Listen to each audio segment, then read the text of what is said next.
Hello, everybody. Welcome to Talk About Houses. I'm Todd. I'm Juana.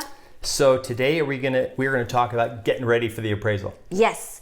So, everybody feels so helpless with the appraisal. So we want to give you a little bit of help, okay? Yeah. So because you shouldn't just, let's just keep our fingers crossed. Right, no. You want to be proactive about it. Right. So we want to, there's a saying about something about performance and lack of preparation. I'm not going to go into it Proper prior planning. Yes, something like that. Yeah. But so we are all about planning. I'm personally a planner. I love to make sure that I get things right. So one of the things that we want to do is we want to encourage particularly listing agents, but buyer's agents too, to get ready for the appraisal properly. Listing agents, you have a vested interest to make sure that this property appraises for your client's sale price. So that means the seller and the buyer and the agents are all pulling in the same direction, and we're going to give you some help. Okay. So we have a list of 11 things you can do proactively that will enhance, because obviously one of the things that can kill your deal is an appraisal that's bad. Poor appraisal. Okay, so let's talk about having an MLS printout for the subject home. Why is that important? Right, so you want the MLS printout because the MLS printout has obviously all the information in there. It has the price history, so the appraiser can see whether or not the property has had price reductions. On there it also says how long the property was on the market. So all of this goes toward the desirability of the property and toward how sought after the property has been. Okay. If the MLS printout is also going to have a bunch of features that they can, because they may not all come in there. Some of them, depending on what kind of loan, they just do a drive-by. But they do use the appraiser uses that information. It's subjective. So they look at the information and go, well, I need to get this value, so maybe I'll add up points for having granite or some crazy thing in the kitchen. Right. So remember, appraisers do have certain standards that they have to follow. And while you cannot tell an appraiser that you want this value, you can certainly share your market knowledge with the appraiser. You can certainly share all the information about the property with the appraiser. So none of that's inappropriate. What is inappropriate is to demand a certain value from the appraiser. Or a bottle of tequila. Patron Silver. Well, you can demand a bottle of tequila from the appraiser. I got told once by a mortgage, like an underwriter, that I was like, my client's thing was like days away from being underwritten. And I said, what would help? And she said, I like Patron Silver. And a bottle of Patron Silver ended up on her desk that afternoon. And guess what happened that afternoon? The file was moved to the top and underwriting was done on it. It's amazing. It was going to happen anyway, but it just got moved up to a quicker time. Seriously, that actually happened. Okay, why do we need a copy of the contract? Okay, so a copy of the contract is very helpful because now we have things like the purchase price, any concessions, anything else that might influence the value of the property. Type of financing. The appraiser will look at other similar properties that sold with that types of financing. Keep in mind, appraisers are not perfect. They'll all give you different values, but they're trying to be in a window because they don't want to get in trouble.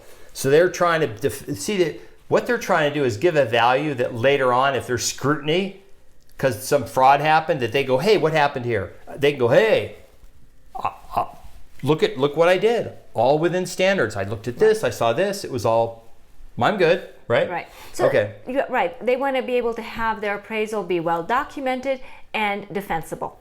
Spreadsheet of all the offers. So I've actually had this where appraisal was kind of wishy-washy when I talked to him, and I said, hey, we had like 20 offers and they were all really good. Like all these people are saying they want to buy this house.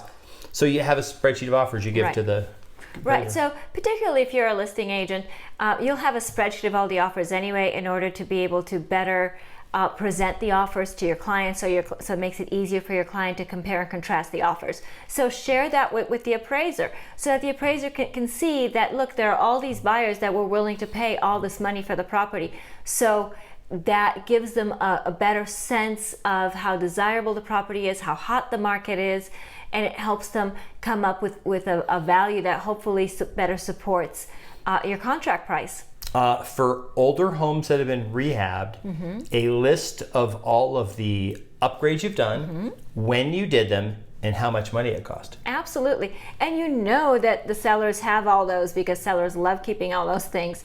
Yeah. So again, I try to put those in a spreadsheet so that it's an easily digestible format for the appraiser. I don't give them receipts. I give them a one sheet thing that they can see very easily. Look, we spent this much on this and this and this and this, and the bottom line is this. Because then what the appraiser is actually going to do is on the side, they're actually going to give you a specific value for them. They're not going to give you dollar for dollar, right?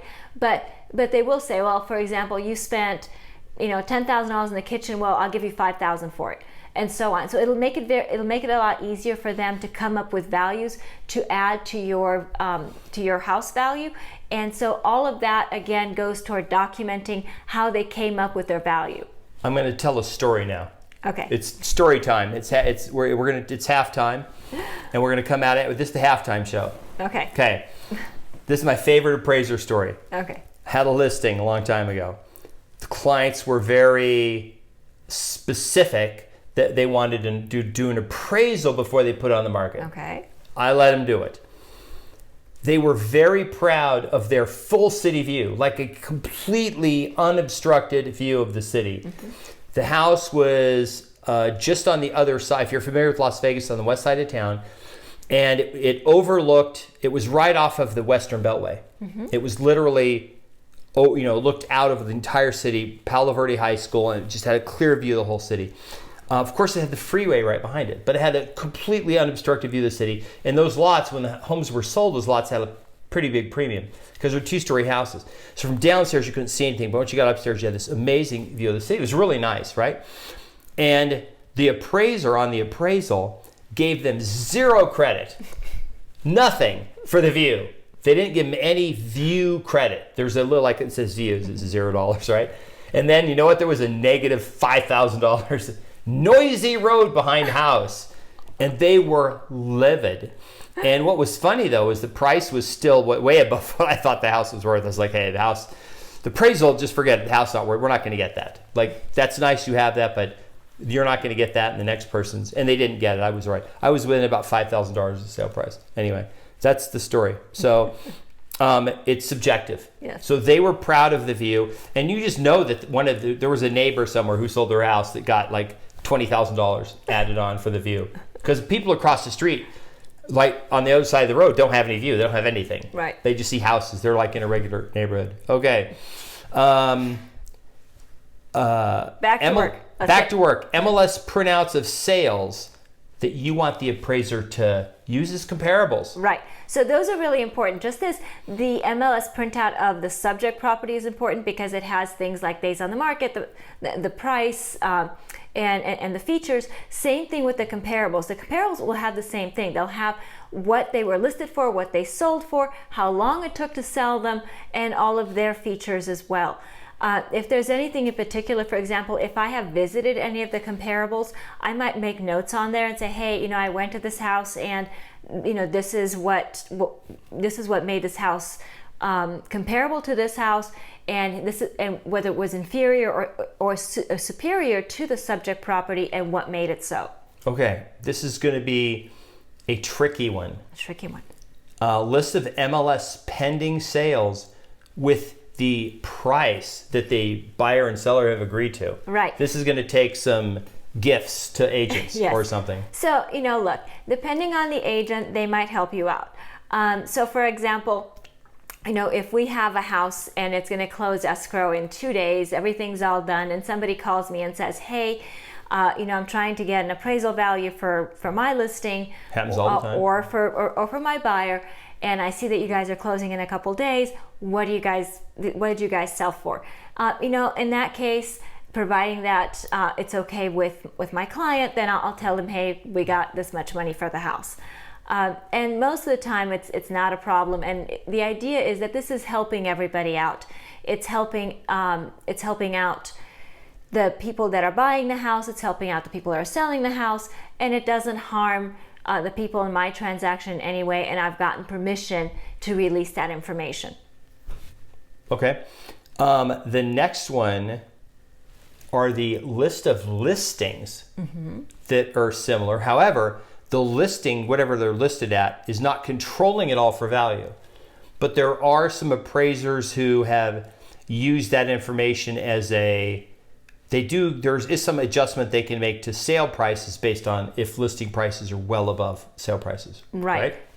So depending on what's going on in the marketplace, so if it's an appreciating market or a depreciating market, those list prices do make a difference, particularly as we look at the properties that have sold. So if a house, for example, is listed for $800,000 and houses in that neighborhood have been selling for $850 or $875, then the fact that all these other houses are listed for $800, then we know that they're going to sell for more because that's what everything else has sold for. So we know that it's an appreciating market, and the converse is true. You live in Mount Charleston, and you bought the empty lot next to your house because you didn't want anyone to build on it, and you combine and you're selling the whole thing, but for some reason when you put in your address, the tax ID, it only shows that one parcel. So what about if you have a survey of the whole thing being sold, and you can say, hey, look, we're actually selling all of this, not just this, because tax information is not always exactly right. Right. So survey. Yeah, so surveys are important. If you have a survey, share that with the appraiser, particularly if maybe the tax record is different. I know we have had this in the past, particularly with Mount Charleston. That is a big deal up there as far as the surveys haven't always been right. So surveys are important. Anything that has to do with the property that is physical about the property should be shared with the appraiser, particularly when it's supporting your case for your value. The other one is the builder rushedly sent the tax information in wrong on your house and forgot the fact that you had added 200 square feet to the house because you put in a bonus room. Right. So they just sent it in, and when you saw it, you went, oh, that's fine because I'll pay less in taxes. I won't really worry about it. But now you're selling your house, and it's wrong. Right. It's showing the wrong information, right. And this can go both ways because I've seen it where it was the model home and the garage was finished, so that they recorded that finished square footage as part of the house. But then when they reconfigured the house to sell it, they removed the garage. They removed the interior of the garage and turned back into a garage. So it actually dropped the square foot of the house by 400. Right. And the house got resold, and the people thought they were buying a 2,400 square foot house. And they ended up buying a 2,000 square foot house. And they weren't real happy about it because they said, what the hell? But then it was like, hey, but that's what tax record says. Tax record said it was that many square feet. Right. So you may be having that accurate information. Right. It is super important. I mean, I had a house, and the tax record showed that it was a 3-bedroom house, but it was a 4-bedroom house. And so, things like that are very important when you're going to sell your property. We've had clients who had done additions to their home, and even though they had filed all the paperwork with the county never updated their records. So then we had to go back to the county and say, hey, look at those records that you approved and that we paid the fees for. You need to add that on so that it properly displays, and then the appraiser is going to give us proper credit for the square footage of the house. Because like Todd said, it can make a big difference, both ways. So we want to make sure that this is accurate and you're getting the full value for all the living space of the property. And the final thing potentially is just a floor plan with all the measurements. Yes. So here's the interesting thing, particularly when you're talking about a resale house, a lot of times it's very difficult to find that floor plan because the house maybe has changed hands multiple times and nobody's got a floor plan. So sometimes, you can go ahead and maybe look back, have your agent look back several listings to see if anybody had posted a floor plan in previous listings that are similar floor plan, and see if anybody's got a floor plan. Sometimes the county will have a floor plan. Sometimes if you know who the builder was, you can reach out to the builder and see if they still have copies of the floor plan. Those are all generally very helpful. Nowadays, we've got lots of wonderful technology, and you can get your agent to maybe hire a photographer or somebody like that to do a virtual floor plan, and then from that, they'll do a schematic one. So you've got lots of choices for how to get a floor plan for your house. And I've actually seen it where a person bought a home and they said that was model 1950, and that was the square footage. But then it got recorded as a lower amount for whatever reason. And they can just show that and go, hey, look, this is the model, this is the floor plan. Now, a lot of appraisers, they just, whatever thing is in the tax record, that's what they use.